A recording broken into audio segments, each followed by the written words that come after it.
Hey guys, and welcome to this episode of Hippo Tech. Sorry for not having made a video in quite a while now, but today I'm back and I'm showing you this really cool tutorial on how to make this really cool vibrant text effect that you see on the screen right now.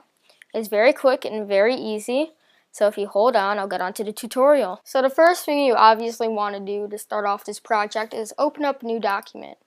The size is all personal preference, so whatever you need to use, you will use. So mine's 1920 by 1080 pixels because I can use it as a wallpaper on my computer. So once you have that open, the first thing you want to do is choose a really bright color to fill in the background with. So I'm going to do this really bright green and fill that all up. This is a vibrant text effect, so don't choose like a navy blue, otherwise you won't get the desired results. You choose a neon color, a really bright color, and it will get really cool results from that. Once you have your background new color, switch the foreground to white. And you want to create a new layer. On this new layer, you're going to choose your brush tool and make it a really large brush. Of course, depending on how big your document is going to decide how big your brush is going to be.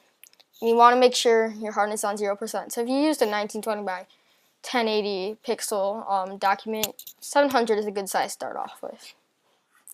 And we're just going to dab a few brush strokes of white all over in random places. Alright, and then once we have our white brush strokes, I'm just going to add one right there, we're going to set our blending mode on this layer to overlay. As you can see, that gives off a really nice yellow color, and this is what we want to do to make this a really cool text effect. So just add a new layer, and we're just going to blob a few more yellow dots all over it, and set that to overlay as well. As you can see, where we already dabbed the yellow, it turned more of a white color after adding that second layer, and this is what we want to add some more depth to our project. Let's add one more layer. Let's make our brush a different size. Let's turn down to 500. Still keeping our hardness at 0% and add one or two more dabs and do that on overlay. And it looks pretty nice. So now for the main part of our tutorial, the text, we're just going to create a new layer. And you want your text to be a white foreground. You also want a really fun abstract text. The font I'm using is called Club. It's a demo, so it's free.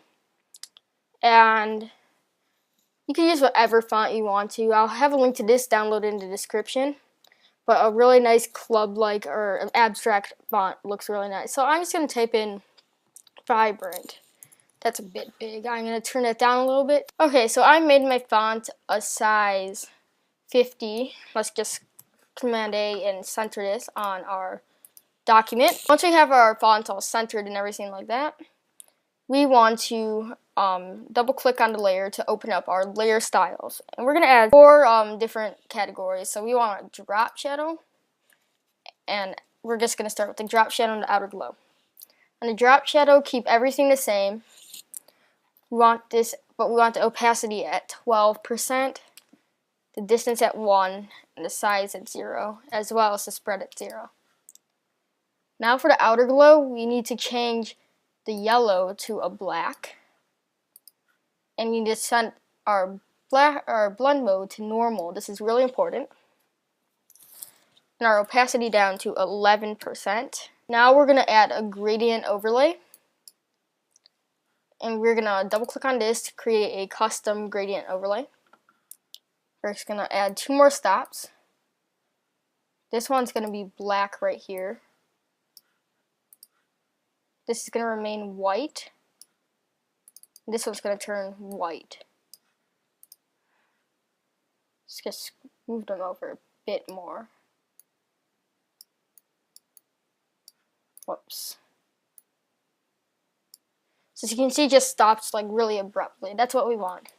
We need to turn the opacity down to about 8%.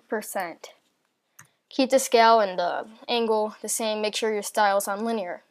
And last but not least, we're going to add a stroke. The size matters on how big your text is. So I'm going to make mine about 7. That looks nice.